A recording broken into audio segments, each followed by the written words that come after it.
Allora riprendiamo. Sono un'indicazione tecnica, mentre il professore parlerà sullo schermo ci sarà la traduzione in italiano dell'intervento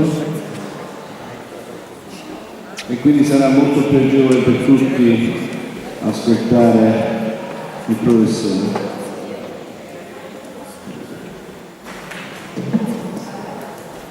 Bien, bonjour à tous, bonjour chers collègues, chers étudiants. Je tiens avant toute chose à remercier les organisateurs de ce colloque international dans le cadre du séminaire permanent de bioéthique de l'Université Frédéric II, une très prestigieuse université. Je remercie tout particulièrement le professeur Emilia Dalbuono pour avoir communiqué cette invitation qui m'onore.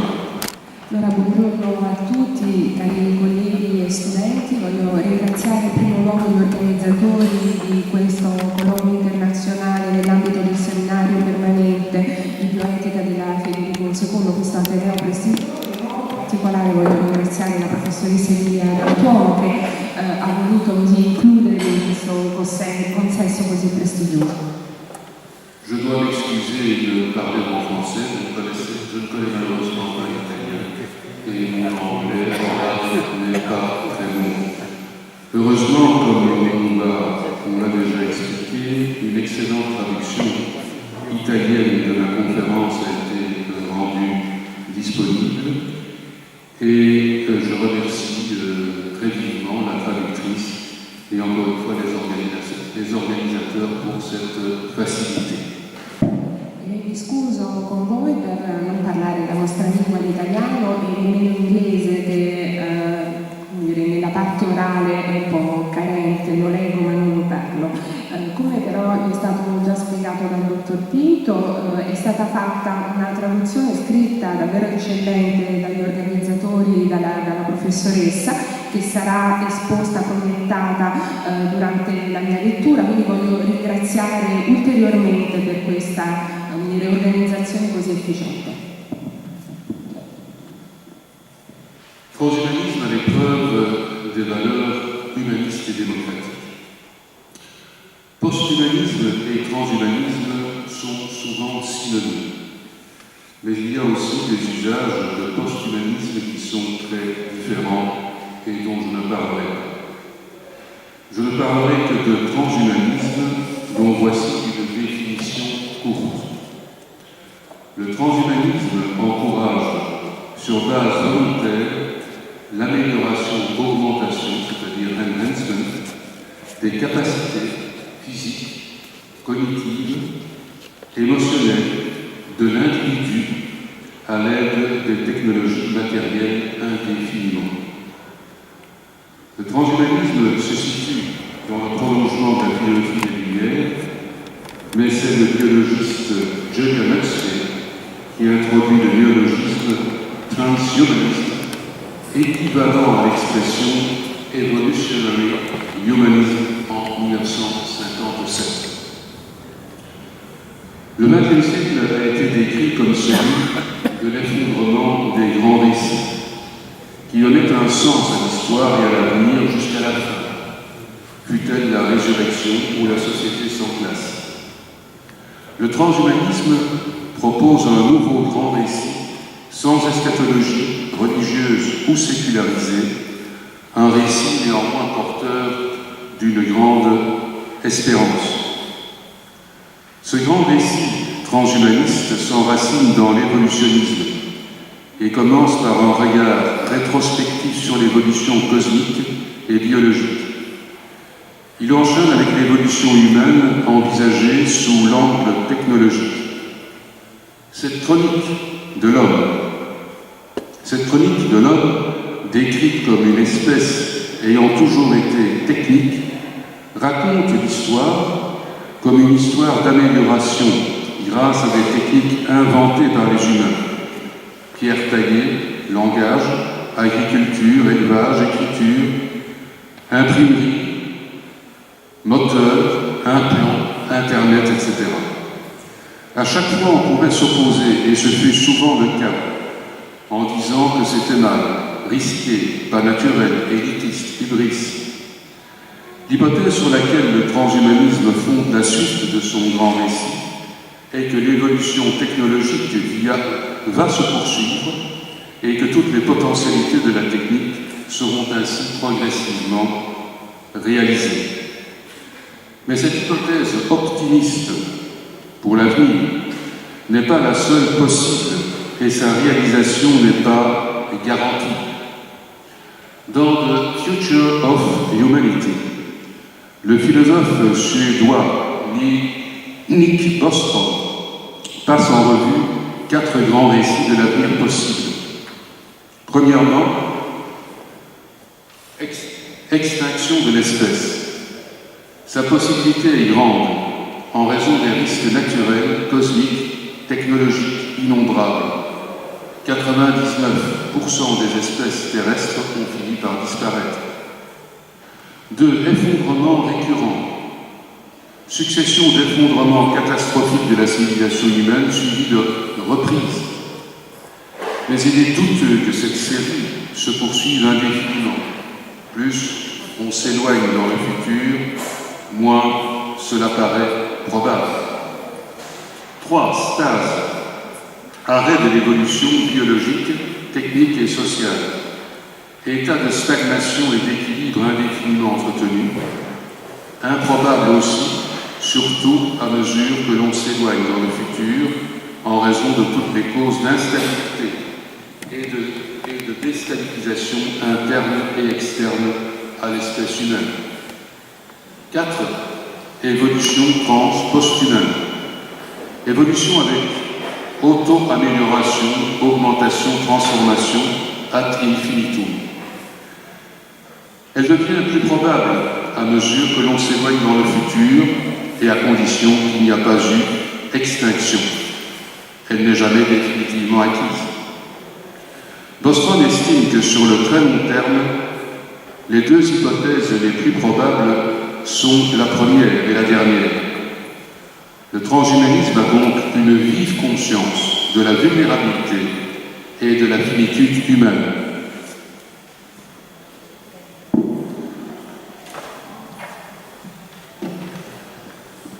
Sì, molto brevemente, senza avere la pretesa di ripercorrere l'intera traduzione, solo per cucire il filo dell'esposizione che viene proposta dal professore. Allora, il professor Rotois ha innanzitutto proposto un chiarimento terminologico e evocato una definizione molto condivisa del termine transumano, sottolineando che non può essere immediatamente posto come sinonimo dell'ampiamente utilizzato termine postumano, e poi ha collocato la sua esposizione all'interno di una cornice che è quella costituita dalla cosiddetta crisi delle grandi narrazioni, dei gran récits, e quindi la cornice della cultura del postmoderno, riferendosi soprattutto alle esposizioni, alle tesi portate avanti da questo filosofo svedese Nick Bostrom in una sua pubblicazione. Tra l'altro lo dico per gli studenti perché magari questi temi possono destare ampiamente curiosità. Le pubblicazioni di Bostrom sono tutte reperibili in inglese, ovviamente sul suo sito personale, dove lui continuamente aggiorna i materiali delle sue teorie transumaniste. E ovviamente le teorie di Bostrom si agganciano all'interno di una visione di tipo evoluzionistico, e quindi sono molto interessanti anche per questo tipo di riferimento. Anticipo soltanto che ora il professore approfondirà. Il secondo paragrafo è dedicato a un approfondimento delle questioni del transumanesimo collocate all'interno del paradigma terapeutico, cioè della difficoltà di inquadrare i problemi posti dalla visione transumanista e quindi dal miglioramento, dall'enhancement prospettato dal transumanesimo, inquadrandoli solo ed esclusivamente entro una dicotomia, entro una separazione netta tra terapia e miglioramento, cioè quella classica del paradigma terapeutico. Quindi,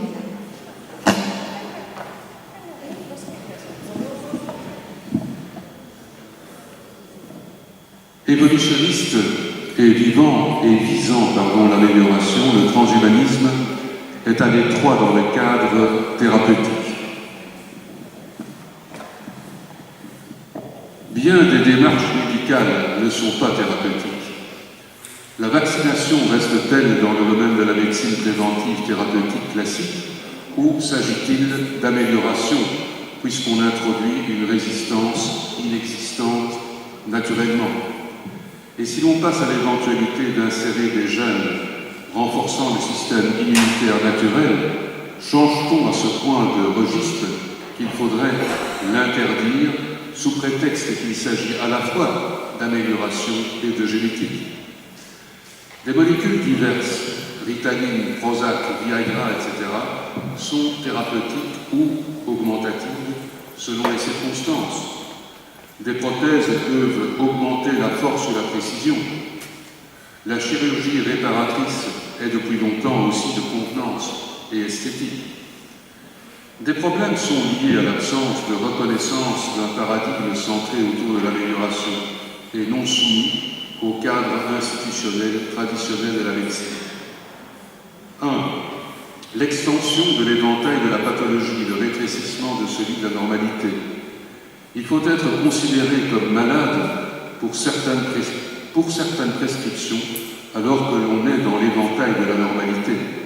2.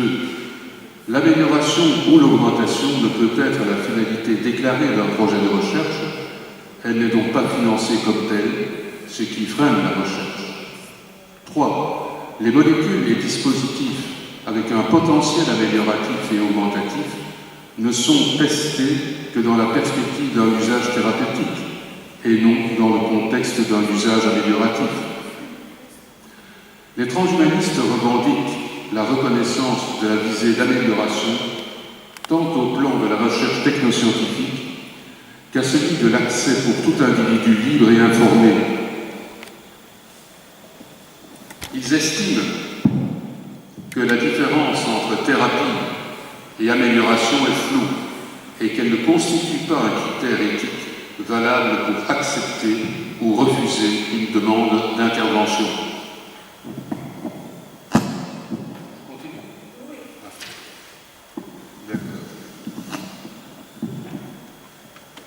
Un ouvrage collectif souvent cité par les transhumanistes est From Change to Choice, Genetics and Justice. Jusqu'ici, la justice redistributive se limitait au rééquilibrage des inégalités dues à la loterie naturelle et à la loterie sociale, sans pouvoir intervenir dans la loterie naturelle.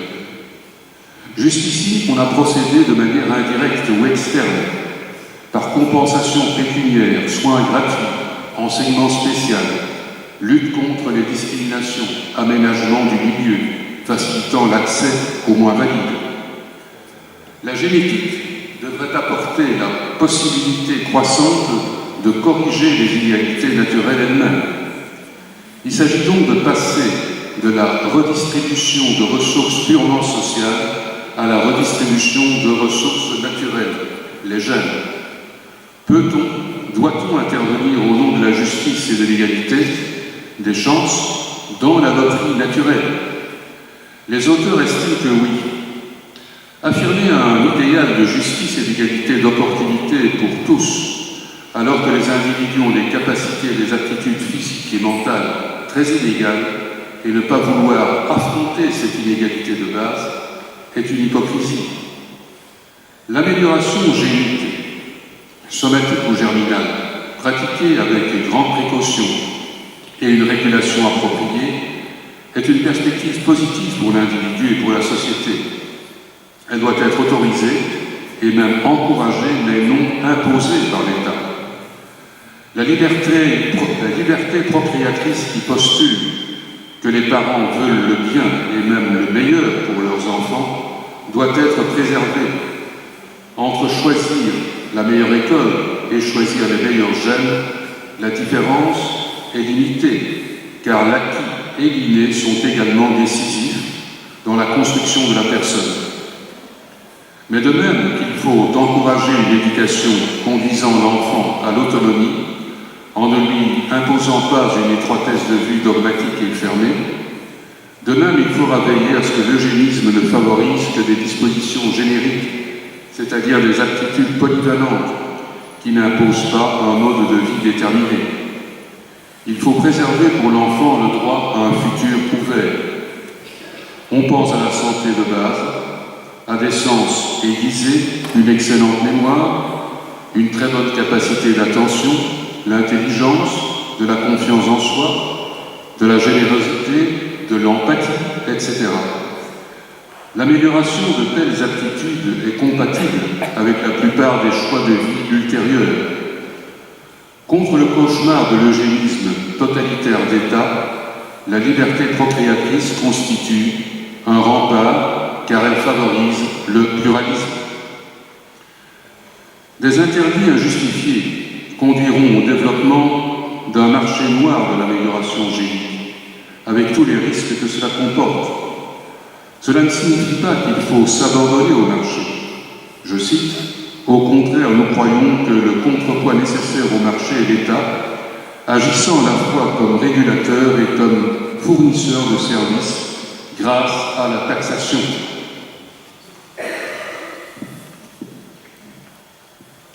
En ce qui concerne les craintes d'introduction de nouvelles inégalités dans une société qui de fait est déjà pas très égalitaire, les auteurs répondent, premièrement, cette inégalité structurelle de la société s'enracine en partie dans le caractère inégalitaire et injuste de la loterie naturelle qui distribue les forces et les talents de façon aléatoire. Deuxièmement, depuis toujours, les innovations et les progrès ont d'abord été accessibles à des privilégiés, mais peu à peu, dans une société démocratique soucieuse d'égalité des chances, ces innovations, ces progrès ont été de plus en plus largement partagés. Pourquoi n'en irait-il pas de même pour la génétique, de la thérapie à l'amélioration? Ce n'est pas l'intérêt général, y compris celui des défavorisés de la loterie naturelle, de repousser thérapie et amélioration à condition de développer en même temps des mécanismes anti-exclusion et de faciliter l'accès démocratique et libre. Rispetto alla precedenti paragrafi che hanno il professor Ottois, che ci ha esposto il professor Ottois, e rispetto alla traduzione a beneficio soprattutto degli studenti, ricordo che il testo a cui il professore ha fatto riferimento, cioè l'opera comunitaria, From Chance to Choice, cioè dal caso alla scelta, è un'opera molto famosa di alcuni studiosi americani, Buchanan, curata da Buchanan, Brock, Ganes ed altri, che non ha avuto ancora traduzione italiana, ma che costituisce un punto di riferimento ineliminabile nel dibattito forse bisogna spegnere l'altro microfono, nel dibattito sui temi dell'eugenetica e del potenziamento a livello internazionale. Tutta questa sezione è stata dedicata proprio alla discussione di quelli che rappresentano i punti di forza di questa posizione portata avanti da Buchanan e dagli altri e dei loro tentativi di rispondere alle critiche che derivano mosse loro rispetto alla difesa delle varie forme di enhancement. Quindi possiamo continuare con gli ulteriori testi, perché il professore Passent assegna un'ampia bibliografia sull'argomento, quindi con gli ulteriori testi che lui affronterà.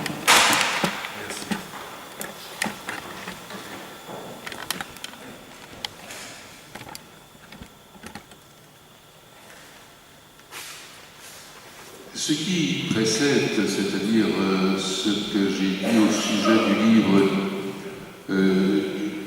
From Change to Choice, donc cela légitime l'amélioration d'un point de vue sociopolitique au nom de la justice et de l'égalité, sans exclure l'amélioration positive qui augmenterait les capacités humaines au-delà de ce qui est naturellement accessible, à condition que progressivement tous puissent y avoir librement accès.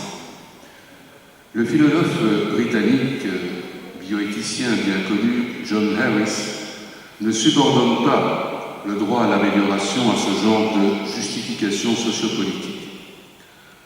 Pour lui, c'est un droit fondamental pour l'individu de choisir ce que l'individu, chaque individu, estime être le meilleur pour lui ou pour ses enfants, sans nuire directement à autrui. Pour Harris, l'amélioration est non seulement légitime, elle est un devoir moral. L'État devrait donc l'encourager et certainement pas s'y opposer, ni cependant l'imposer. Harris cherche à dédramatiser les spéculations autour de l'amélioration. 1. Il faut éviter de gonfler anticipativement les problèmes qui se poseront ou non et qu'il faudra affronter un à un. 2. La question des risques est primordiale, mais ne pose pas de problème spécifique. 3. La liberté individuelle de choisir des améliorations est une liberté comme les autres. 4. Les moyens utilisés, mécaniques, chimiques, biologiques, génétiques, sont des moyens comme les autres. Le philosophe américain Michael Sandel estime aussi que l'enjeu fondamental de l'amélioration n'est pas d'abord sociopolitique. Il est moral, métaphysique, voire théologique. Aspirer à l'amélioration par des moyens techniques, matériels, appliqués à l'individu, serait mauvais en soi. Ce désir et ses moyens déforment ou nient l'humain. Ce qui est en jeu, c'est la nature humaine, ainsi que notre attitude à l'égard de celle-ci. Or, cette attitude doit être d'acceptation reconnaissante et humble d'un don, une attitude d'accueil aux aléas heureux et malheureux de la fortune. Elle ne peut pas être une volonté de maîtrise, de contrôle et de transformation qui nous charge en même temps d'une responsabilité individuelle et collective démesurée et mal orientée. Bien qu'il estime que son approche est valable au plan séculier, Sandel reconnaît la part importante de sensibilité religieuse qu'elle comporte. À ces critiques radicales, les partisans de l'amélioration répondent. Premièrement, la volonté de maîtrise n'est pas mauvaise en soi. On peut vouloir contrôler dans un but bénéfique. 2. L'acceptation, la soumission, l'humilité ne sont pas nécessairement des vertus ni bonnes par elles-mêmes. 3. L'évolution et l'histoire humaine n'ont jamais cessé de bricoler, de manipuler la nature en général et la nature humaine en particulier. Du point de vue évolutionniste laïque, la notion de don et d'acceptation du donné naturel n'a pas de sens. Faudrait-il être reconnaissant à l'égard des hasards de l'évolution, comme par exemple la disparition des dinosaures, qui ont favorisé l'apparition des mammifères. 4. Pourquoi faudrait-il mériter des améliorations via des efforts et des souffrances? Pourquoi le talent, le plaisir et le bonheur, une vie plus épanouie, plus heureuse, devrait-elle être très durement conquise? De nombreux transhumanistes estiment que les questions soulevées par l'amélioration ne sont pas métaphysiques. Elles sont de nature technoscientifique et sociopolitique. Ressources limitées, sécurité, justice, équité. Mais ils pensent aussi que ces graves préoccupations ne justifient pas que l'on interdise sine die des recherches et des développements conduisant à des améliorations. C'est une affaire de vigilance démocratique, de très longue haleine et qui n'ira pas sans mots.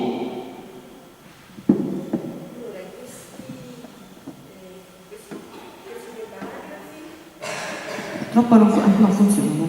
In questi 2 paragrafi il professore ha messo in dialogo posizioni diverse favorevoli e sfavorevoli alla pratica dell'enhancement, in particolare soffermandosi sulle posizioni espresse dal filosofo britannico John Harris, in principio autore di testi, alcuni dei quali sono stati tradotti anche in italiano, ma alcuni sono anche praticamente introvabili. Vi fa riferimento soprattutto a un testo pubblicato all'Università di Princeton nel 2007, Enhancing Evolution, e successivamente invece ha confrontato la posizione di Harris con quella espressa dal filosofo americano Sandel, che invece si è mosso su di una linea di argomentazione completamente diversa, e ha concluso poi la sua esposizione in questi paragrafi sottolineando come molte delle questioni relative all'enhancement siano inquadrabili soprattutto all'interno di una analisi relativa ai temi della giustizia e dell'equità che è indifferibile affrontare, soprattutto se si considera che le maggiori criticità, le maggiori osservazioni rivolte alle teorie del transumanismo riguardano il possibile accrescimento di ineguaglianze e di discriminazioni.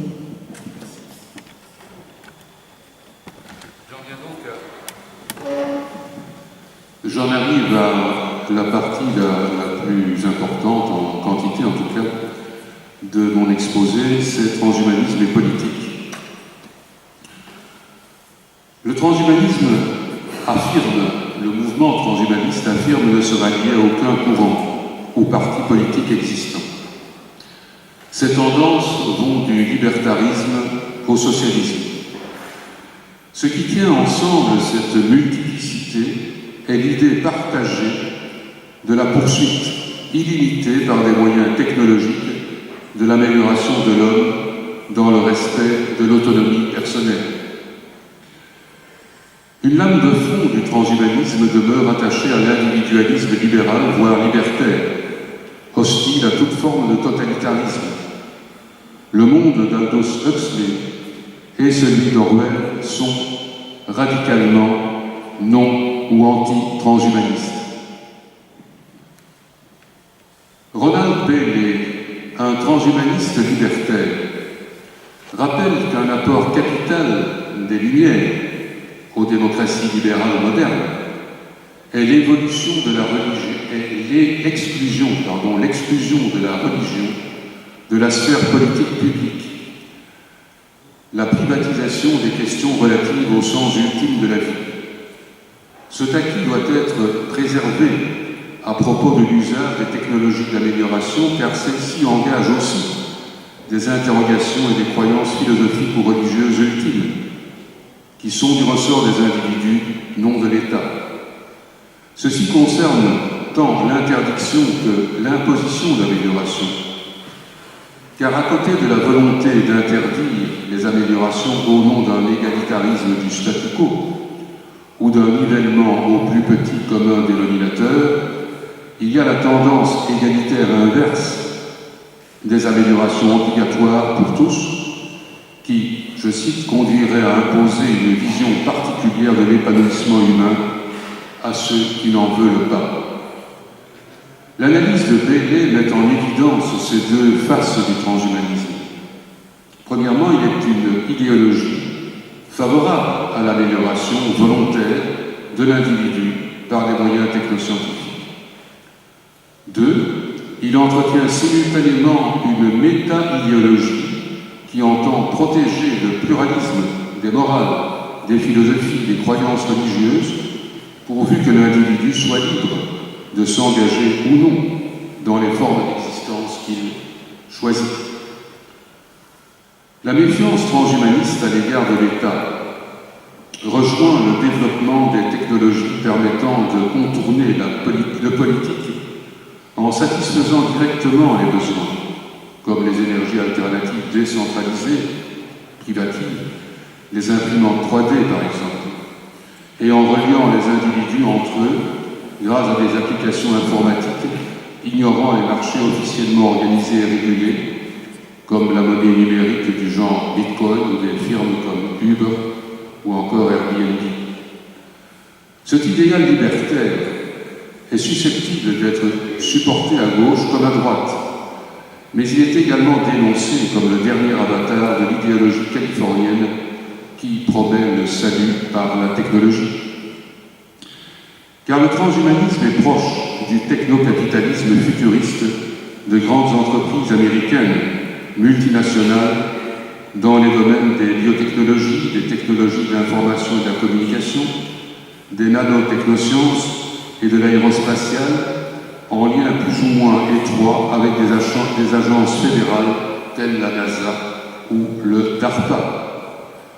Les transhumanistes se retrouvent alliés objectifs de ces puissances privées ou étatiques parce que ce sont ces puissances qui portent une partie importante de la recherche de pointe susceptible d'entraîner l'amélioration, augmentation transpost-humaine. Simultanément, des transhumanistes socialement sensibles entendent ne pas ignorer les grands problèmes sociaux de la pauvreté, de l'injustice, de l'inégalité, de l'environnement. Ils estiment que les progrès technologiques dans le sens de l'amélioration physique, cognitive et morale constitueront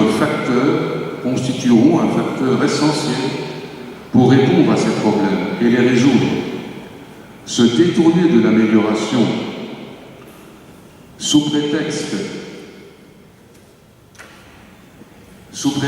qu'il y a des problèmes économiques et sociaux plus urgents serait une erreur, car il faut mener la lutte sur les deux fronts, humanistes traditionnels et transhumanistes. Ces transhumanistes socialement sensibles ne nient pas qu'en un premier temps, les techniques d'amélioration pourront creuser les inégalités parce qu'elles seront d'abord accessibles aux riches, aux initiés, aux audacieux. Mais comme déjà observé, il en a toujours été ainsi avec les innovations technologiques. Accessibles d'abord à un nombre limité de particuliers, elles se sont généralisées, devenant moins chères et plus sûres. Pour que cette diffusion ait lieu, il faut que l'économie, le marché et la politique, la démocratie, encouragent le progrès en ce sens. Le transhumanisme social veut favoriser les améliorations dites intrinsèques, de préférence aux améliorations du positionnement social, dont l'impact est purement comparatif et souvent circonstanciel, lié au fait que les autres n'en bénéficient pas, par exemple, une taille plus élevée, un physique athlétique, et la plupart des modifications dépendant de la mode, de la manipulation commerciale ou encore la compétition sportive. Un rêve transhumaniste est de concilier individualisme et socialisme. L'amélioration aussi affective, émotionnelle, morale, librement voulue d'individus, conduira progressivement à l'amélioration globale de la société et de l'humanité. Selon cette optique, les transhumains ne sont pas à craindre, ils sont à souhaiter.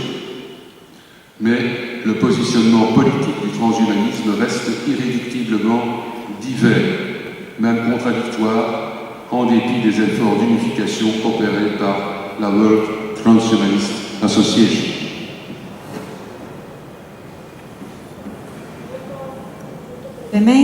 Allora, in questo paragrafo è ampiamente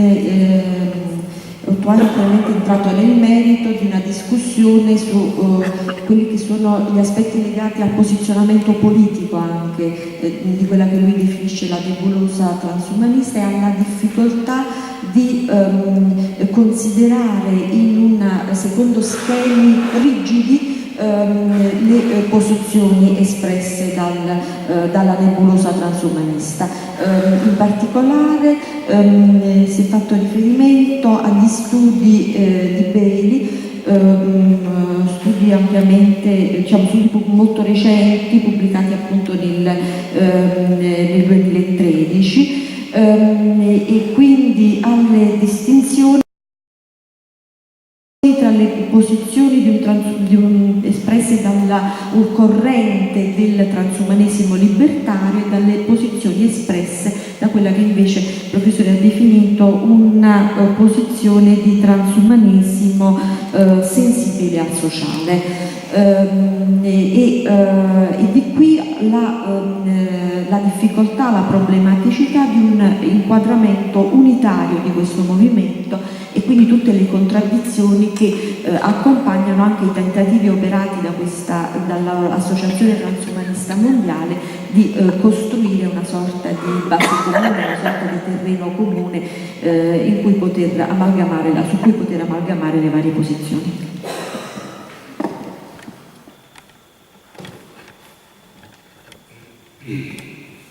Dans un livre bien connu dans le cadre du transhumanisme et qui s'intitule Citizen Cyborg, l'Américain James Hughes constate une polarisation politique nouvelle. Car transversale par rapport aux partis traditionnels. Cette nouvelle polarisation est bioéthique et surtout biopolitique. D'un côté, il y a les bioconservateurs. Ils rassemblent des activistes anti-technologie et anti-entreprises capitalistes, des conservateurs religieux, des défenseurs des droits des handicapés, des environnementalistes de l'écologie profonde qui réfèrent à la loi de la nature ou de Dieu, certains féministes, des réactionnaires anti-modernité, des gauchistes socialistes et communistes, athées ou agnostiques, des associations de type syndical craignant la disparition du travail, des défenseurs des droits de l'homme, la gauche intellectuelle, humaniste et progressiste, mais conservatrice ou réactionnaire par rapport aux nouvelles technologies, les Cassandres, n'invoquant que le principe de précaution. Tous convergent autour d'une défense de l'homme ou de l'humain, mais pour des raisons et sur fond de croyances diamétralement opposées. De l'autre côté, l'éventail transhumaniste s'étend de l'anarcho-capitalisme et du libertarisme au socialisme de l'État-providence. Il amalgame certains féministes, mouvements homosexuels, transsexuels, transgenres, défenseurs des droits de l'homme, utopistes de gauche, néolibéraux, défenseurs des animaux, etc. Ici aussi, l'éventail va de la gauche à la droite avec pour pivot la notion de personne irréductible à celle de humain. Hughes souligne l'absence de coordination idéologique transversale des individus et des groupes favorables à l'amélioration, alors que la mobilisation idéologique se développait rapidement du côté du bioconservatisme qui amalgame des tendances déjà mieux organisées. Non sans susciter de profondes dissensions au sein de la nébuleuse transhumaniste, la World Transhumanist Association s'est efforcée d'ordonner celle-ci autour d'un libéralisme social capable d'équilibrer la tendance individualiste et libertaire en insistant sur la solidarité, l'exigence démocratique, d'égalité et de justice. Mais le succès de cette tentative reste mitigé. L'intérêt de l'entreprise de Hughes tient à son effort pour faire la part des choses. Il défend un technoprogressisme modéré. D'un côté, il critique les positions extrêmes du transhumanisme. D'autre part, tout en dénonçant les préjugés des bioconservateurs, il reconnaît que leurs critiques ne sont pas toutes infondées et qu'elles soulignent des points faibles du transhumanisme. Sa propre construction biopolitique dégage des positions communes aux transhumanistes de gauche et de droite, et elle intègre les critiques légitimes des bioconservateurs, spécialement à propos des risques des technologies transhumaines pour la santé individuelle et publique et pour les valeurs sociales telles la solidarité, la justice et l'égalité. Il accorde une grande importance à l'amélioration potentielle des émotions qui soutiennent les valeurs philanthropiques telles la capacité d'empathie. Il critique les excès de l'individualisme anarchisant ou libertaire qui tend à supprimer l'État ou à le réduire à un rôle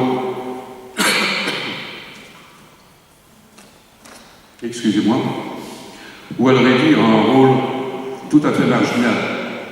Il dénonce la domination des grandes firmes capitalistes qui ne visent que leurs intérêts et leurs profits, en négligeant ou en minimisant les risques associés à leurs produits, ainsi que les externalités négatives, ignorant les valeurs sociales et l'éthique, sauf à l'usage du marketing.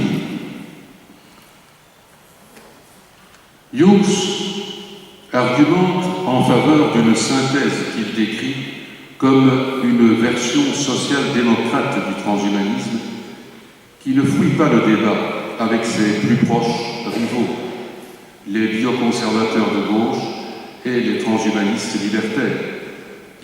Contre les excès des bioconservateurs, il faut défendre la liberté et la responsabilité des individus, seuls maîtres de leur corps et de leur cerveau. Contre l'individualisme libertaire extrême, il faut soutenir que l'État a des responsabilités et des devoirs conduisant à limiter la liberté individuelle. Ainsi, le gouvernement a le devoir d'interdire des produits gravement dommageables à la santé et de garantir des tests objectifs d'innocuité avant la mise sur le marché. Il a aussi le devoir de veiller à ce que les technologies transhumanistes n'entraînent pas des inégalités et des différences entre les individus tels que les transhumains et les humains ne pourraient plus relever d'un même état de droit. Il suffirait pour cela que la longévité soit doublée ou triplée, ou que des facultés cognitives soient décuplées pour un certain nombre de privilégiés seulement. Hughes s'efforce de structurer la nébuleuse transhumaniste en définissant, sinon un programme, du moins une orientation générale des philosophies politiques. Celle-ci se fonde sur une double dynamique, l'exigence démocratique et l'exigence technologique. Je le cite. La technologie et la démocratie sont les voies principales dont nous disposons pour améliorer la qualité de la vie. Seules les organisations politiques comme les démocraties sociales réussissent à concilier de manière assez équilibrée la liberté, la solidarité et l'égalité. L'État a la tâche de décider quelles améliorations devraient être rendues universellement accessibles et quelles sont celles que l'on pourrait laisser au marché. Bien utiliser les nouvelles technologies sont émancipatrices. Ce sont les personnes moins valides qui sont les plus dépendantes de la technique et la majorité d'entre elles ne sont pas du tout anti-techniques, en dépit de la crainte souvent exprimée d'une aggravation du sort des handicapés au sein d'une société améliorée.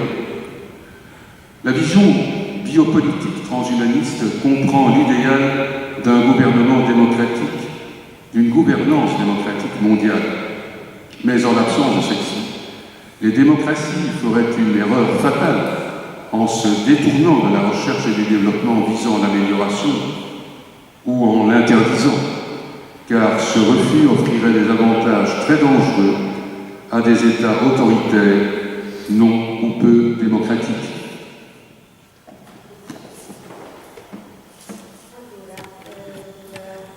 Gilbert Toit ha ampiamente esposto le teorie di Hughes, di questo testo che è stato pubblicato nel 2004, che cita ampiamente Citizen Cyborg, che non è stato ancora tradotto in Italia, nel quale viene affrontata in tutta la sua complessità e ambivalenza la polarità politica che vede la contrapposizione tra bioconservatori o bioluddisti e dall'altro il ventaglio, anch'esso molto composito, dei transumanisti.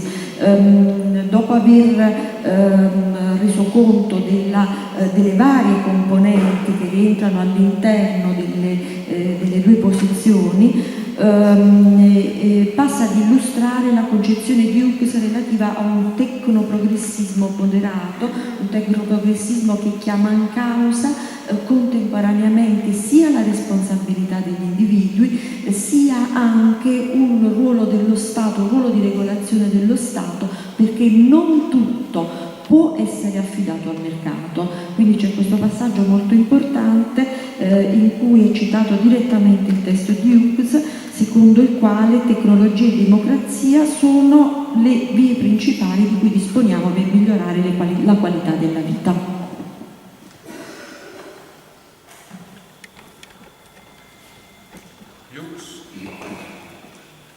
Hughes, donc toujours le même James Hughes, défend l'idée d'une démocratie de personnes et non pas d'humains au sens biologique spécifique du terme humain. Je le cite, une question biopolitique centrale sera la nature des droits que nous devrons accorder aux diverses sortes d'êtres que nous créons à l'aide de la technologie. Il ne s'agit pas seulement de reconnaître des droits, mais plus généralement aussi ce que nous devons à des êtres, tels les animaux, qui présentent de manière plus ou moins développée certaines caractéristiques des personnes, sensibilité, émotion, conscience, raisonnement, communication, intérêt et comportement finalisé, intentionnel. L'expression citoyen cyborg, citizen cyborg, souligne que la personne n'est pas à identifier ni à réduire à la possession d'un génome déterminé, ainsi que le postule des bioconservateurs auxquels Hughes reproche leur racisme de l'humain. Il dénonce la présence de ce racisme de l'humain dans des textes de base de l'humanisme moderne et contemporain, tels la Déclaration universelle des droits de l'homme, ou beaucoup plus récemment, la Déclaration universelle sur le génome humain et les droits de l'homme de l'UNESCO. La citoyenneté, les devoirs et les droits variables qui s'y associent doivent s'appuyer sur la personnalité et non sur l'humanité. Elle est extensible et évolutive. C'est la citoyenneté qui définit le partage moral et juridique entre les êtres qui ont un droit à la vie et à la prise en compte de leurs intérêts et les êtres qui ne sont que des choses appropriables. Les écrits de James Hughes contiennent l'esquisse d'une philosophie politique transhumaniste générale équilibrée. Elle est technophile et optimiste, mais elle ne perd pas de vue les inquiétudes et les interrogations anthropologiques, éthiques, sociales et politiques.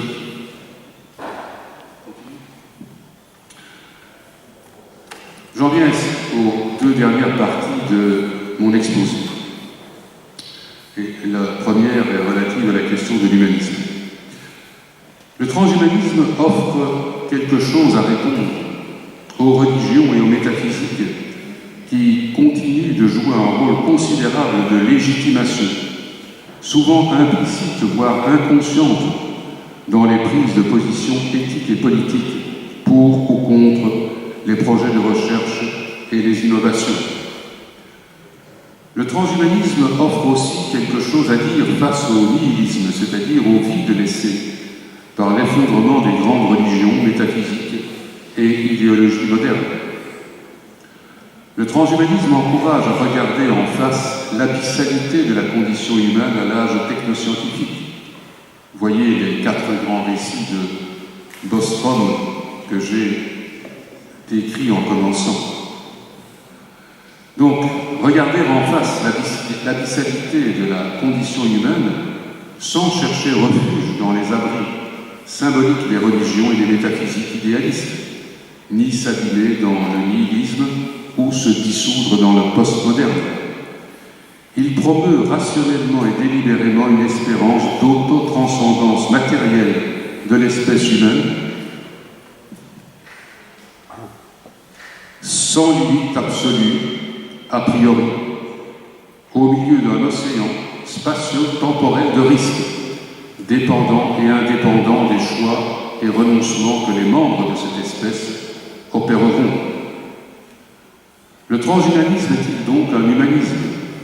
Il peut l'être, à condition de ne pas postuler une définition restrictive de l'homme et de poursuivre son idéal d'amélioration indéfinie avec la plus grande prudence. Son intérêt est aussi critique. Il invite à réfléchir aux préjugés et illusions attachés aux humanismes traditionnels et modernes, dont il révèle, par contraste, des aspects généralement peu ou non perçus. L'éthique, le droit et la politique humaniste s'enracinent dans l'humanisme chrétien et dans l'humanisme philosophique traditionnel, dans l'image de l'homme et du rapport de l'homme à la nature que ces humanismes supportent. Pour une part dominante, ces humanismes sont antimatérialistes et spiritualistes. Ils ne sont plus pré-coperniciens. Ils véhiculent, s'ils ne sont plus pré-coperniciens, ils véhiculent des images pré-darwiniennes. Ils reconnaissent l'histoire, mais guère l'évolution.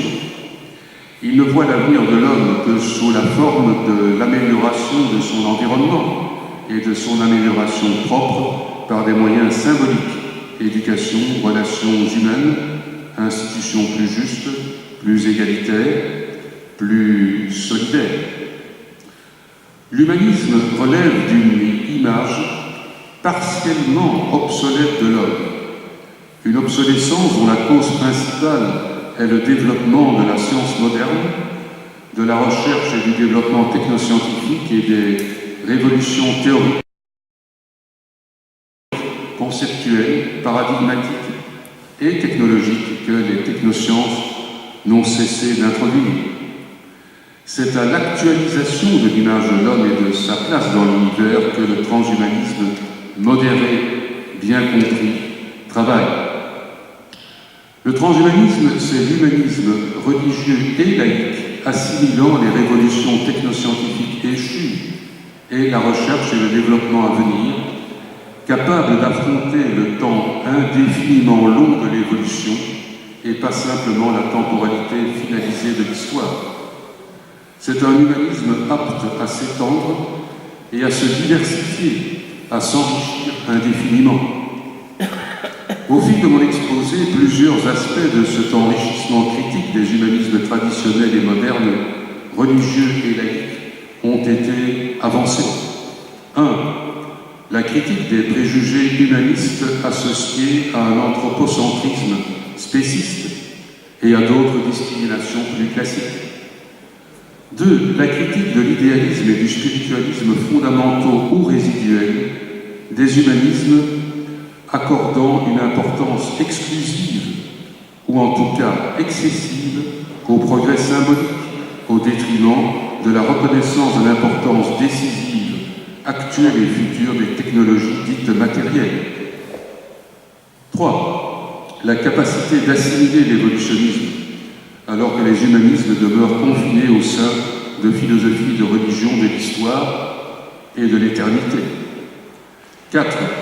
Le refus de l'utopie, en raison de la clôture spatio-temporelle de la fin de l'histoire que les utopies entretiennent dans leur rêve d'une société parfaite.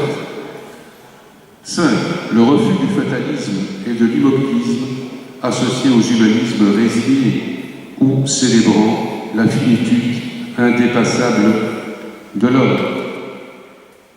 Enfin, 7. La critique de la domination du paradigme thérapeutique respectueux d'une prétendue nature humaine finie et immuable et son inclusion au sein du paradigme plus large de l'évolution et de l'amélioration.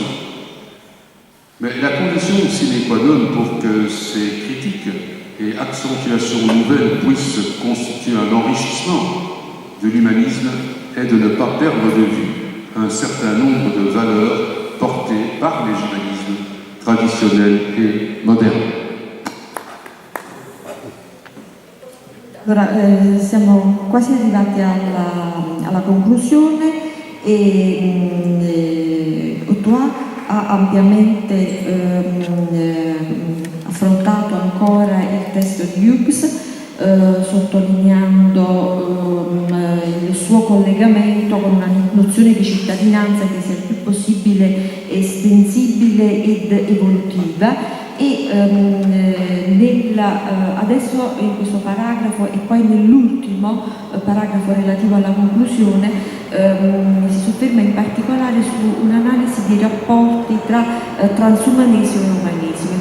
La domanda che percorre questa sua riflessione finale è: il transumanesimo può essere considerato un umanesimo? Sì, può esserlo a determinate condizioni, alla condizione che questo autotrascendimento materiale, perché è un passaggio, diciamo così, anche dal punto di vista terminologico importante, l'autotrascendimento materiale della specie umana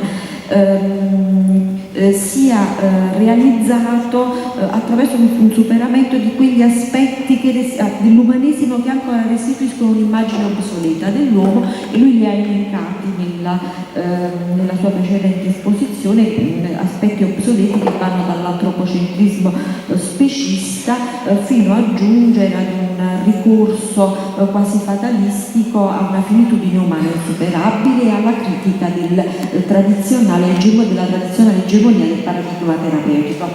Adesso l'ultimo paragrafo e poi quindi potremo aprire una discussione sulla riflessione di Gilbert Rousseau.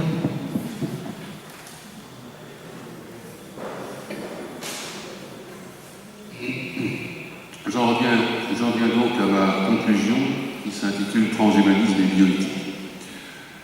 Je ne vois aujourd'hui de meilleur cadre méthodologique pour expliciter et éclairer les questions à portée transhumaniste que la bioéthique.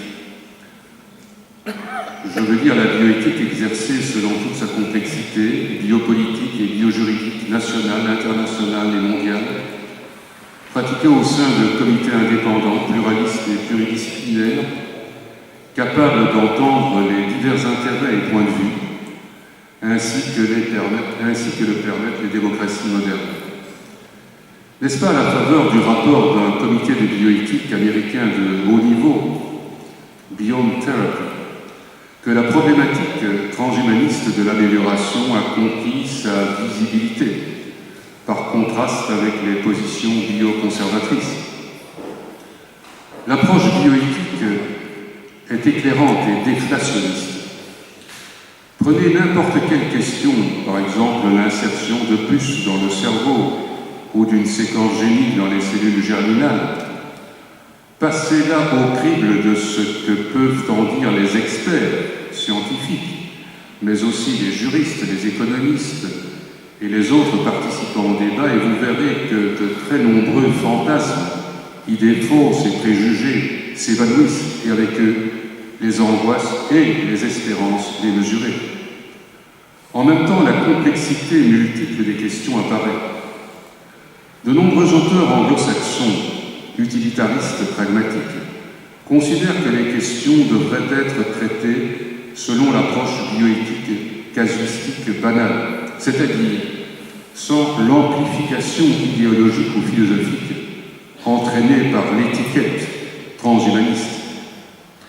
Les spéculations et les émotions irrationnelles qui s'y associent devraient être soigneusement évitées au profit de l'analyse utilitariste et pragmatique, aussi objective et sereine que possible. Tout en partageant ce souci de l'analyse au cas par cas, je considère que les questions spéculatives ne doivent pas être évacuées comme si elles étaient pathologiques et dangereuses pour les individus et la société.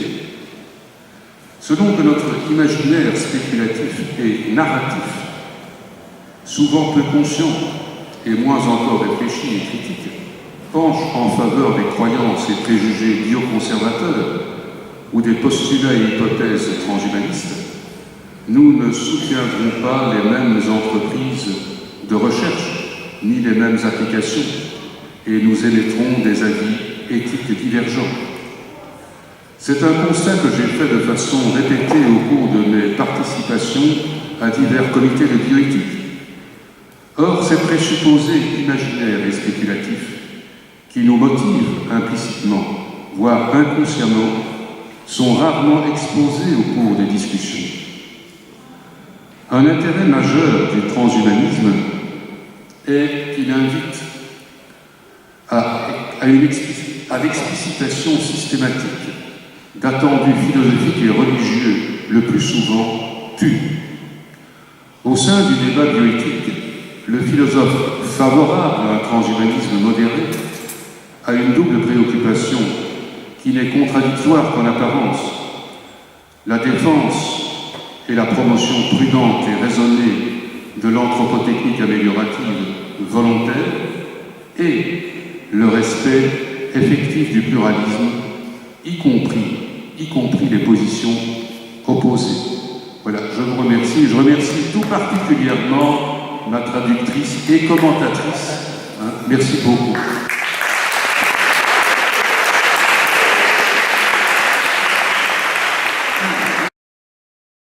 Tanta roba, quindi c'è tanto da discutere. Io farei, se voi siete d'accordo, raccoglierei le domande e poi farei un'unica risposta al professore. La prima domanda la faccio io. Se accetta la domanda di uno che fa televisione a un filosofo.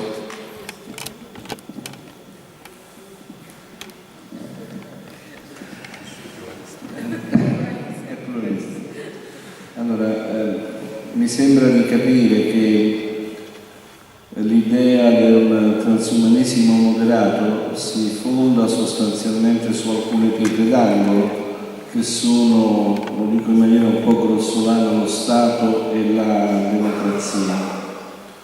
Ma non le sembra, professore, che sono due pietre d'angolo sempre più deboli, sempre più piene di crepe, sempre meno potenti rispetto a quello che erano nel passato?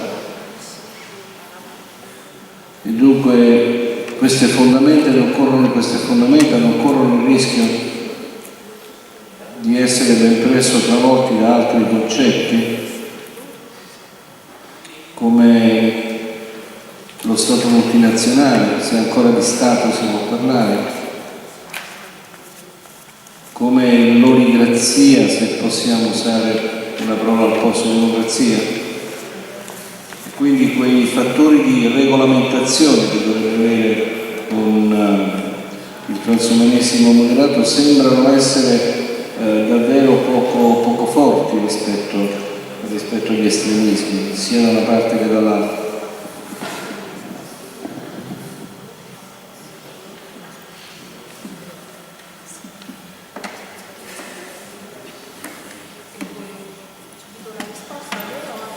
Ci sono altre domande? Sì. Allora faccio la valletta. Professor Demetrio Neri, c'è qualcun altro che vuole intervenire? Sì.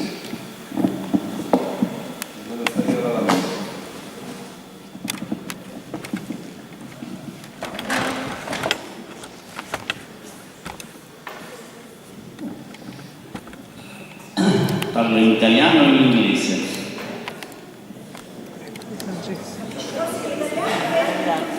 Allora parlo piano piano. Grazie dottoressa, vorrei chiederle se lei ritiene che, per esempio, le moderne tecniche di gene editing, di cui tra l'altro si parlerà nel pomeriggio, possono essere considerate come un approccio verso il transumanesimo dal punto di vista pratico più che teorico. Ci sono due aspetti su cui vorrei conoscere il suo pensiero. Uno è il rendere le persone, gli umani, il più possibile secondo quello che noi diciamo normali, cioè evitare le malattie, guarirli dalle malattie, specialmente quelle genetiche, e quindi sotto qualche verso non facilmente curabili. Secondo, se verso miglioramento di quale che sia caratteristica umana, dal comportamento ad altre questioni e fisicità molto più complesse a comprendere, come il pensiero, l'intelligenza, eccetera, possa essere anche questo una via verso, diciamo, il transumanesimo, controllata ovviamente dalla bioetica e dal diritto. Grazie.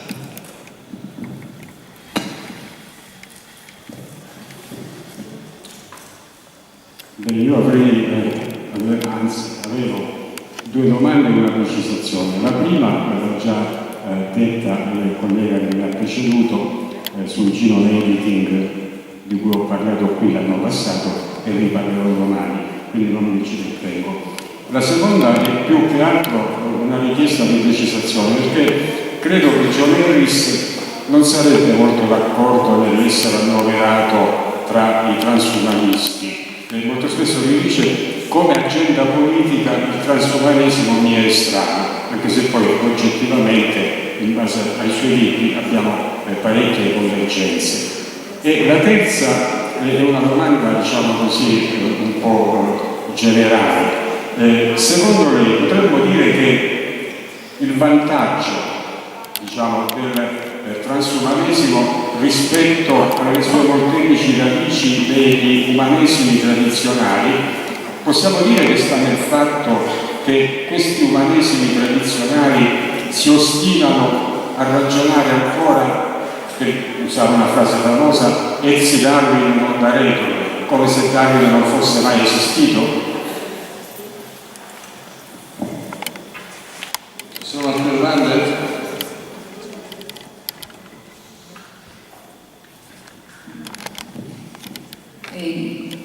Grazie, gli stimoli sono veramente molti, volevo soltanto fare un'adesione molto forte al tema che il professore ha esposto, sia sulla necessità che ci sia un momento statuale nella regolazione del miglioramento, anche perché se non altro bisogna mettersi d'accordo su che cosa è in determinati contesti storici e sociali il miglioramento e che cosa è. La seconda è più un dubbio che si collega un po' a quello che diceva il professor Salvatore, ossia che finché si parla di miglioramento rispetto a dei deficit fisici come le malattie genetiche, anche se mi pare che si possa dire che anche le malattie genetiche molto spesso sono poligeniche e per esse è molto difficile intervenire, ma quando si parla di miglioramento morale, come mi pare sia stato fatto, non riesco a capire a quale base scientifica questo transumanesimo si rifà, perché mi sembra che, come diceva il professor Salvatore, si tratta di cioè non ci sono assolutamente prove che su questo si possa intervenire geneticamente, si tratta di anche la schizofrenia, che mi sembra che sia stata capita una costellazione genica per la quale si può intervenire su di essa, l'intelligenza ancora di meno. Allora mi chiedevo, non c'è anche il rischio che, specialmente nel caso di una liberalizzazione di queste pratiche, si finisca per creare soprattutto delle situazioni in cui si fanno esperimenti su cavie rispetto a cose che non si conoscono affatto? Grazie.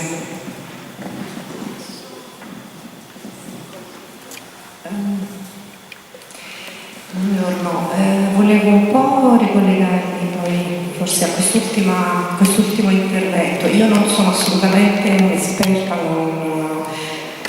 sono piuttosto ignorante rispetto alla questione, però ascoltandola parlare mi chiedevo quanto in quest'ottica, diciamo, del transumanesimo in che maniera venga lavorata la questione del limite di cui parlava per esempio Emilia D'Antuono stamane, che secondo me è collegata alla questione del potere e quanto venga assunta quello che poi mi sembra, diciamo, parliamo di massimi sistemi, quindi è molto difficile essere concreti, ma penso che ogni idea complessa di miglioramento, di evoluzione debba implicare il limite che questo progresso inevitabilmente incontra, no? Quindi anche il costo da pagare per un progresso, e forse solo nell'assunzione dei limiti che possiamo procedere in una maniera che è meno ideologica, perché poi il rischio c'è sempre. Poi io volevo una mia curiosità sul termine transumanesimo, no? Cioè trans, che significa? Da dove nasce? Attraversa l'umano o porta l'umano altrove? Grazie.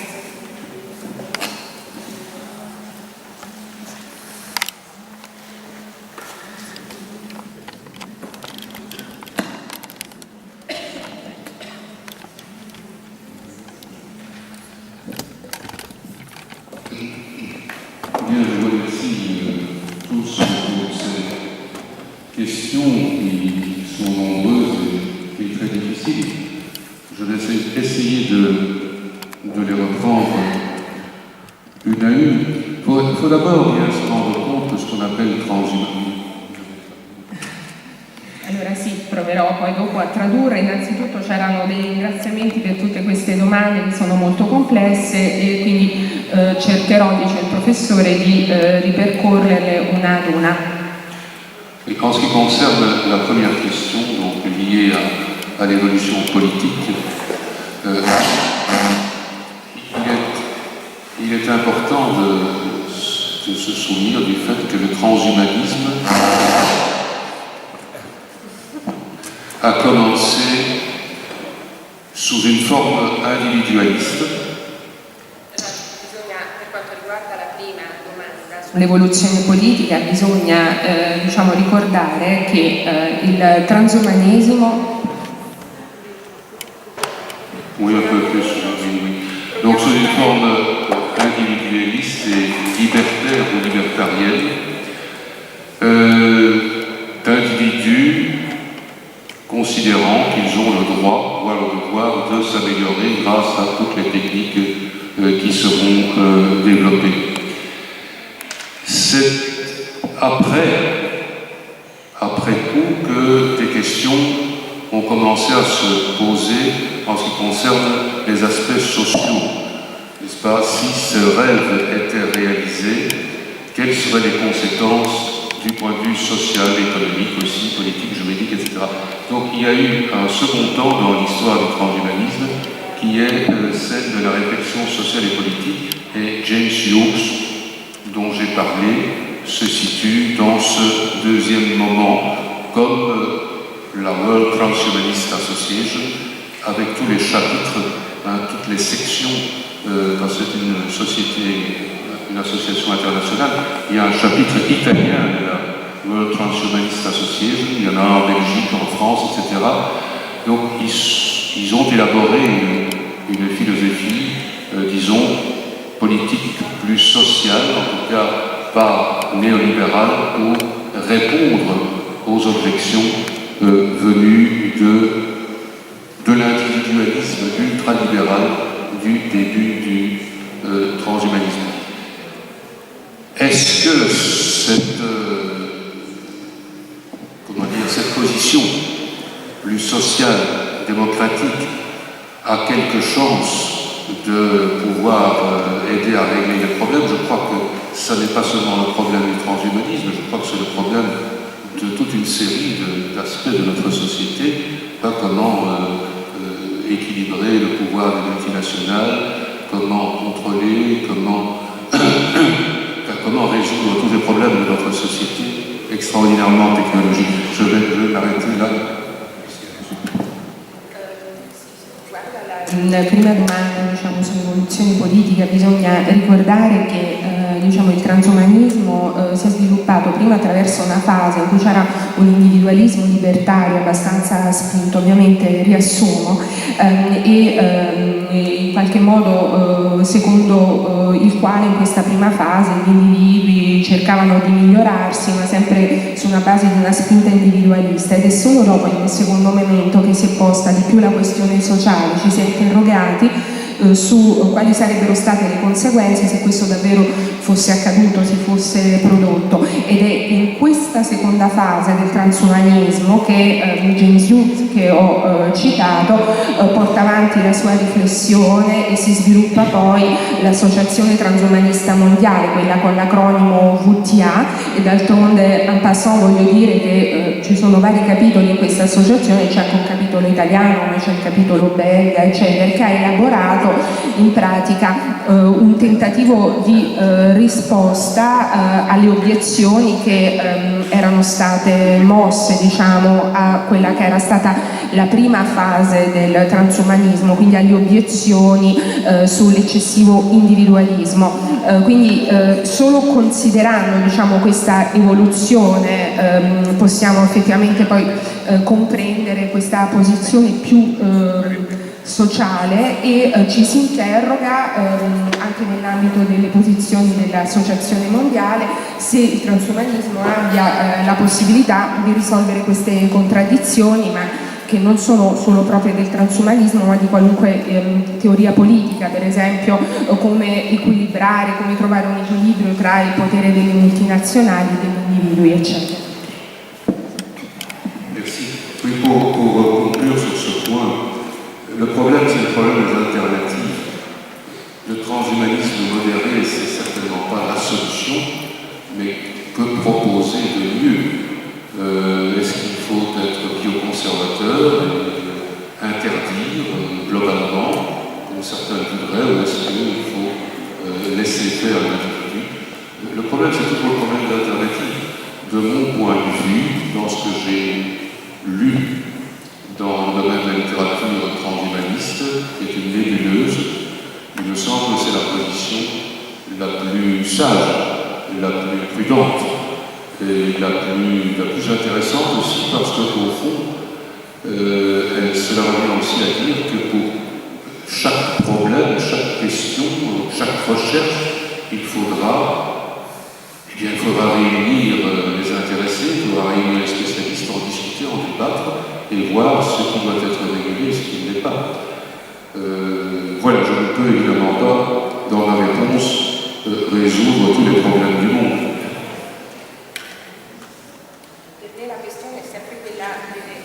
In realtà non vi sono alternative proposte e non si possono in realtà trovare davvero soluzioni a tutti i problemi con il transumanismo, però non si è ancora individuato qualcosa di meglio. Ci sono due posizioni, ci sono così i conservatori che in qualche modo vorrebbero vietare tutto, altri che propenderebbero per un laissez-faire generalizzato e lasciare quindi libertà individuale. Secondo il mio modesto parere, nello studio, nell'approfondimento della letteratura transumanista, che è comunque una nebulosa, penso che quella del transumanismo moderato, sia la posizione forse più prudente, quella che preveda che per qualunque problema, per la ricerca di qualunque soluzione, si riuniscano, si interpellino gli esperti che attraverso un dibattito possano davvero verificare cosa sia legittimo fare. Ed è chiaro che io con questa risposta non pretendo di risolvere tutti i problemi del mondo. Merci. Alors en ce qui concerne, je pense, la deuxième question, parce qu'il y en a plusieurs, oui, je crois qu'on peut décrire des améliorations géniques qui renforceraient le système militaire, par exemple, renforceraient grandement le système militaire, comme pouvant être décrites comme des techniques ou des améliorations transhumanistes. Maintenant, une autre question est de savoir si c'est utile de les décrire comme telles. Parce que la question du transhumanisme, ceci c'est une remarque générale, est très largement spéculative et théorique. Pour moi, le transhumanisme est intéressant parce qu'il pousse à poser toute une série de questions, et des questions assez radicales, notamment en ce qui concerne l'acceptation de l'évolutionnisme. Et répondant ainsi à une autre question, si je m'en souviens bien, oui, l'un des points que le transhumanisme reproche aux humanismes traditionnels, c'est incapacité totale très, très importante d'assimiler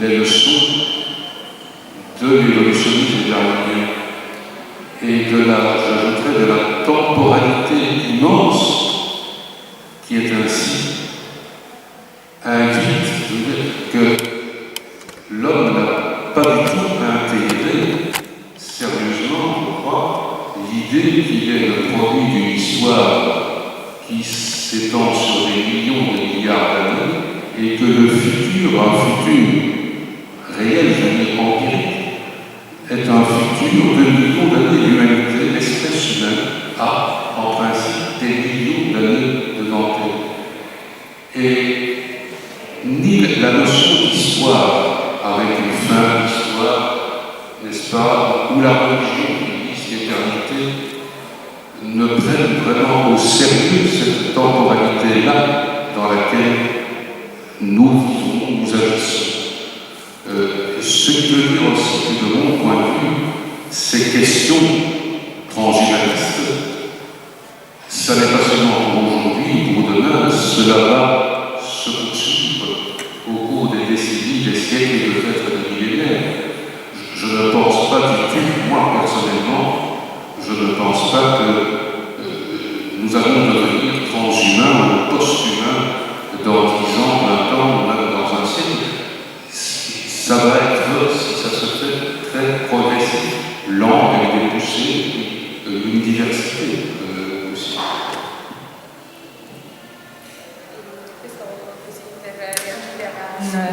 Le sollecitazioni anche del professor Salvatore, sicuramente è possibile dire che queste tecniche di gene augmenting, di miglioramento genetico, soprattutto se applicate al sistema militare, possano in qualche modo essere come dire, definite appunto così delle tecniche transumaniste, ma un'altra questione è sapere se ci sia poi davvero interesse a definirle così, perché vedete, per me il transumanesimo è più una questione speculativa, teorica.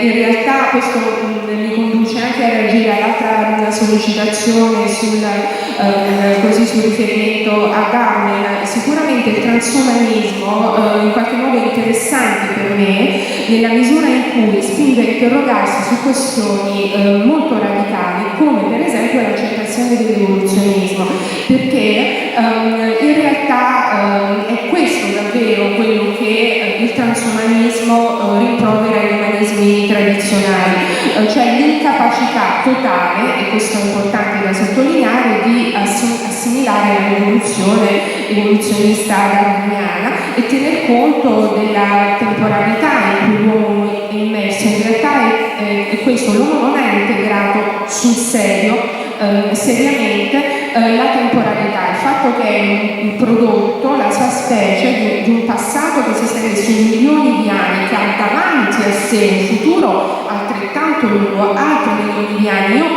penso davvero che come dire, non sia per domani questo passaggio, che la specie umana abbia davanti a sé un futuro di milioni di anni, e anche la nozione di storia, nel senso della fine della storia, non prende davvero sul serio questo aspetto.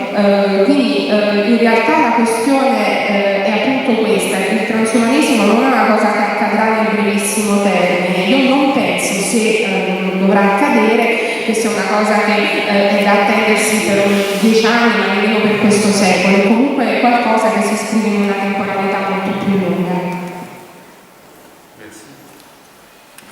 Alors, quelqu'un a soulevé une question sur de John Harris. C'est exact, John Harris ne se dit pas transhumaniste. Il parle beaucoup d'amélioration, mais il prend ses distances par rapport au transhumanisme parce que, justement, il se méfie du caractère spéculatif, prophétique, programmatique de certains transhumanistes. Il dit cela dans un livre dont le titre est tout à fait significatif, puisque c'est Enhancing Evolution, donc améliorer l'évolution. participe à cette, cette famille de questions et de suggestions en faveur de l'amélioration libre individuelle. Lui, il est beaucoup plus individualiste que la plupart, mais il estime que ces questions ne doivent être traitées qu'au cas par cas, sans gonflement spéculatif, et craint en particulier le rapprochement entre transhumanisme et religion ou technomysticisme. Et je le comprends très bien qu'il craigne cela, parce que la crainte alors c'est une espèce de réduction au symbolique du transhumanisme et de se mettre à, disons, à substituer le discours à l'infini. Je crois que Madame Dantrone a fait allusion à cela, substituer le discours à l'infini. On transhumera toujours, mais avec des mots qui n'arrivent jamais. Substituer cela à la recherche du développement technoscientifique qui transhumera aussi, mais opérativement, mais dont on ne sait pas non plus où cela mènera. On est évidemment conséquent, et ça c'est la question du post-humain, du post-humanisme, bien entendu, comme vous l'avez. Per quanto riguarda poi Andres, assolutamente ragione. In realtà non si definiva affatto un transumanista, anzi prende le distanze, una certa distanza dal transumanismo, perché diffida in particolare di questo potere speculativo, profetico, programmatico, soprattutto di alcuni transumanisti, e lo dice molto bene anche nel suo testo, il cui titolo in inglese è Enhancing Evolution, migliorare, potenziare l'evoluzione. Lui appartiene a questa famiglia di suggestioni, di idee, perché è a favore del miglioramento, ma del miglioramento libero individuale. Teme quindi un miglioramento teorizzato, programmatico, propende per un miglioramento che è accettabile solo caso per caso, e teme soprattutto che vi possa essere un'associazione tra transumanesimo e religione. Tecnomisticismo lo chiama, è una cosa assolutamente condivisibile, cioè quasi il timore che poi ci sia una riduzione al simbolico del transumanesimo, un po' come questo, come dire, continuare questo discorso, diciamo, all'infinito, sostituire, come penso dicesse la professoressa Dantono stamattina, siccome transumanare non si può a parole, in qualche modo si continua, cioè si passa a un livello operativo, e quindi in questo senso, come dire, è assolutamente giusto comunque che Harris non si definiva transumanista.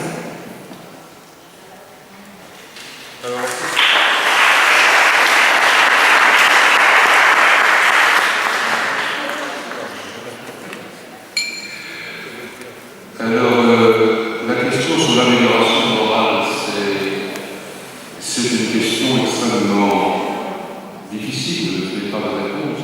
Ce qui est intéressant, c'est que les transhumanistes se soucient de cela, et se soucient de plus en plus, parce qu'au début, on ne parlait que d'amélioration cognitive, physique, santé, mémoire, intelligence.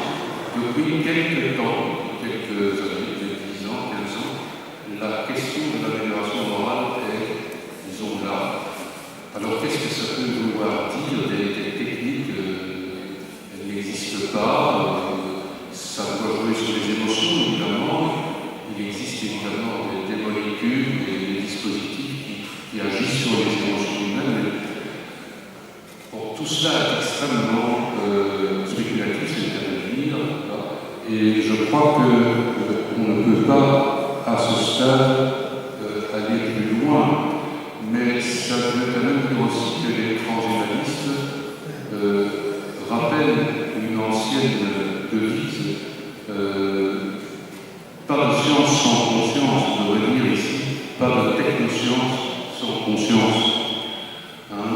Et la conscience, c'est évidemment la lucidité, mais c'est aussi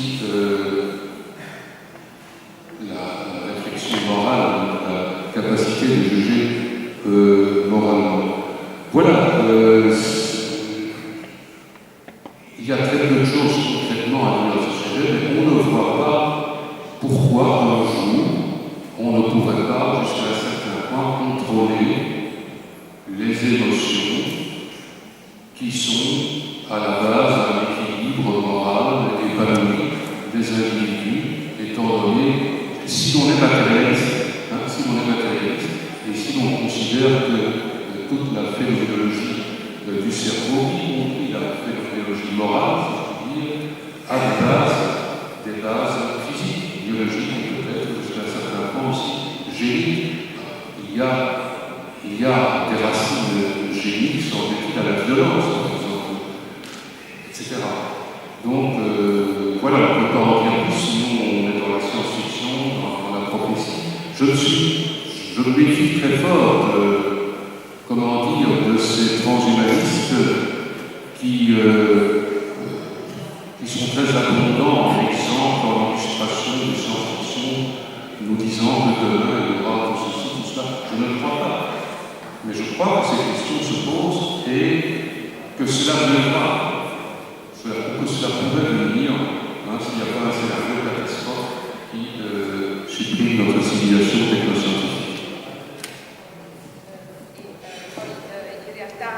La questione del miglioramento morale è una domanda importante, molto difficile, per la quale non credo di avere una risposta, però la cosa importante è che i transumanisti si occupino della questione, soprattutto relativamente di recente, perché all'inizio, agli esordi, ci si concentrava più sul miglioramento di natura cognitiva, fisica, a livello così della memoria.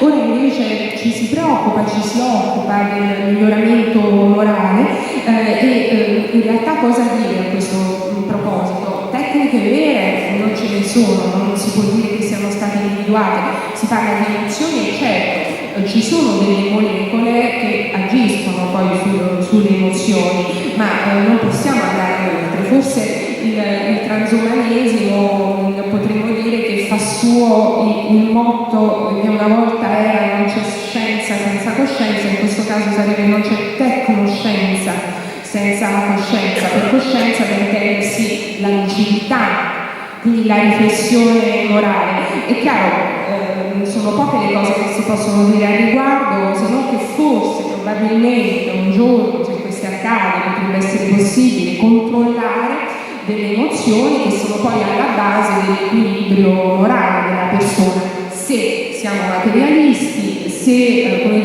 ci basiamo sulla tecnologia del cervello, quindi morale, e accettiamo che abbiamo delle basi fisiche, biologiche e anche genetiche. D'altronde alcuni rimandano a dei geni per spiegare per esempio dei tratti della violenza, quindi in questo caso se accettiamo questo potremmo pensarlo.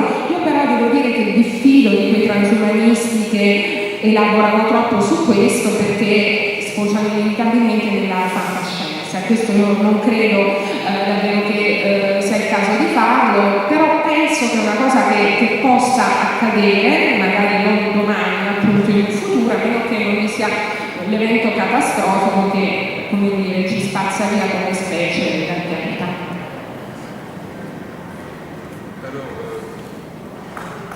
Je voudrais donc en venir à, si je me souviens bien, la dernière question. C'était la question du transhumanisme et la question de la limite. J'ai bien aimé ce que disait le professeur Thon sur la limite comme seule. En fait, je crois que dans le cas du transhumanisme, on ne dit pas qu'il n'y a pas de limite, on dit seulement que toutes les limites sont contingentes, c'est-à-dire il y a la frontière aussi longtemps qu'on n'a pas pu la dépasser. Ce qui ne veut pas dire qu'il faut dépasser toutes les limites n'importe comment ou n'importe quand, mais si on a des bonnes raisons, des bons arguments et des bons moyens pour dépasser une limite, effectivement, pourquoi ne pas expérimenter au-delà de cette limite. Donc, le transhumanisme est un anti-essentialisme, est un anti-statisme. La nature humaine, c'est est évolutive. Bien sûr qu'il faut des structures, parce que s'il n'y a pas de structure du tout, c'est le chaos. Mais des structures essentielles, des structures absolument stables, c'est pas le chaos, mais c'est l'immobilité, c'est une sorte de mort aussi. Et dans le transhumanisme, il faut, je pense, comprendre cela, c'est que l'homme a toujours été d'une certaine manière transhumain, c'est-à-dire qu'il a toujours été en évolution, et c'est sa caractéristique, une de ses caractéristiques qui sont fondamentales, c'est que c'est un être d'expérimentation, d'exploration, de dépassement, donc de transgression. Ce qui ne comporte pas que des avantages, des émerveillements, et bien sûr aussi beaucoup de risques et de dangers. Voilà, le transhumanisme, c'est aussi une façon d'essayer de gérer cet être devenir que nous sommes, qui est aussi la condition de notre liberté. Il y a des transgressions parce qu'il y a aussi liberté. Mais ça ne doit pas se faire sans règles. Mais les règles elles-mêmes ne doivent pas être des règles définitives. Ce sont des règles justifiées par tel et tel argument, le fait de l'os peut-être. Mais ces règles peuvent être revues et modifiées en faveur d'autres règles. Voilà. La domanda sul prefisso trans e sul limite.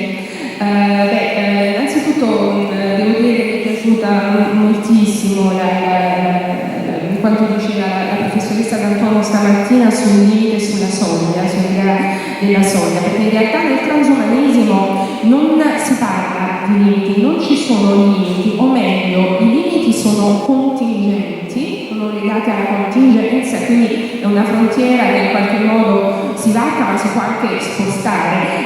I limiti si possono superare ma anche spostare, spingere delle barre oltre, sempre a condizione ovviamente che si individuino delle motivazioni corrette, delle ragioni, delle argomentazioni accettabili per poter esplorare quello che c'è oltre quella frontiera, oltre quel limite. Quindi in realtà io definirei il transumanesimo più come un anti-essenzialismo, come un anti-staticità, statismo, perché in realtà la natura umana è evolutiva ed è chiaro che ci vogliono delle strutture,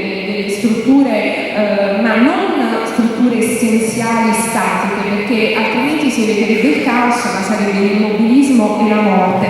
Quindi in realtà il transumano sta proprio nella transizione, nel viaggio, nell'evoluzione, insomma una delle caratteristiche dell'uomo essere un essere sperimentale che esplora, quindi c'è questa dimensione del superamento quindi è chiaro che questo non comporta solo vantaggi, non comporta solo una meraviglia della scoperta, ma anche dei rischi e dei pericoli ed ecco perché il transumanesimo è un approccio per gestire questo essere in fieri, questo divenire, che è anche una condizione della nostra libertà, perché la trasgressione è la manifestazione della libertà.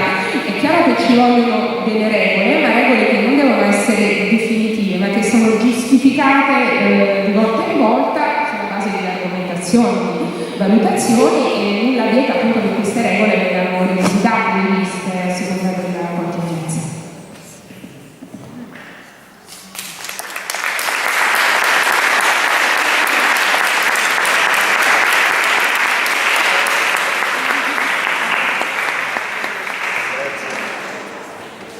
Grazie al professore, io direi di finirla qui, fa bene il professore Attuazzo a diffidare dei giornalisti.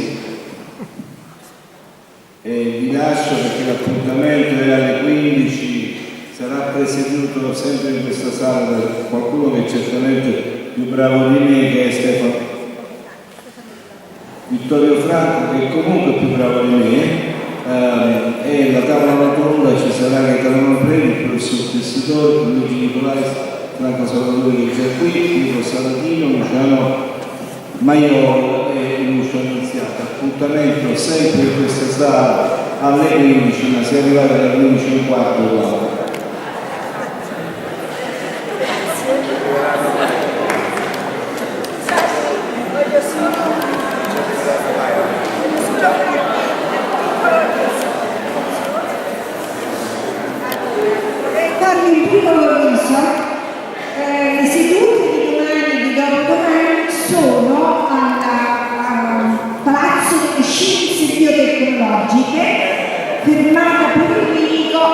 metropolitana collinare. Quindi non qui, c'è scritto sulle locandine e sui libri, ma siccome qualcuno mi ha ripetutamente chiesto, preferisco dare ogni volta questa indicazione. Domani e dopodomani ci vediamo alla Facoltà di Scienze Biotecnologiche, firmata Politecnico della metropolitana collinare, via dei Amicis. Grazie.